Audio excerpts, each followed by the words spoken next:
திருப்பாடல் 73, 25, 26 வசனங்கள். விண்ணுலகில் உண்மையின்றி எனக்கு இருப்பவர் யார்?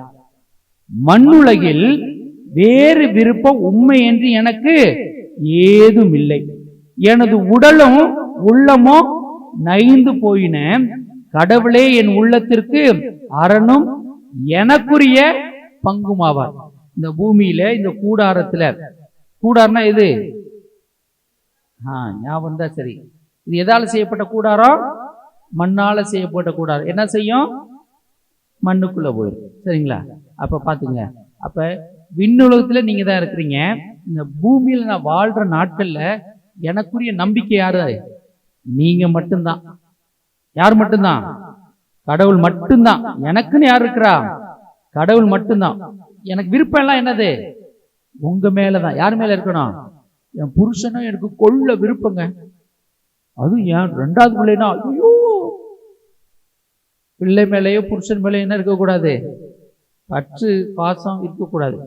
தேவைதான். ஆனா அவங்க யார ரீப்ளேஸ் பண்ணக்கூடாது? கடவுள். கடவுள் தான் முதல்ல, அவர் மட்டும்தான். மீதியெல்லாம் அப்புறம்தான். புரியுதுங்களா? அதனால ஞாபகம் வச்சுங்க, எனது உடலும் உள்ளமும் நைந்து போயின. கடவுளே என் உள்ளத்திற்கு அரணும் எனக்குரிய பங்கு யார் தான்? இந்த இன்னைக்கு இருக்க பிள்ளைகள், இந்த ஜெனரேஷன் இருக்க பிள்ளைகளுக்கு சொத்து பங்கு பிரிச்சு கொடு, பங்கு பிரிச்சு கொடு, என்னது என்னது கொடு கொடு. போன தலைமுறை வாங்கி சேர்த்துச்சு, இந்த தலைமுறை அழிச்சு திங்கிறது அழிக்கிறது, திங்கிறது அழிக்கிறது. இதே வேலை. இது எவ்வளவு விலைக்கு போகும்? இது எவ்வளவு விலைக்கு போகும்?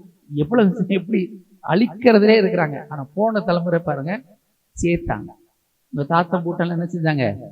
சேர்த்தாங்க. இந்த தலைமுறை பாருங்க, திங்கிறது அழிக்கிறது. எவ்வளவு கிடைக்கும், எப்படி அழிக்கலாம், அவ்வளவுதான். அதுதான் பிரச்சனைங்க.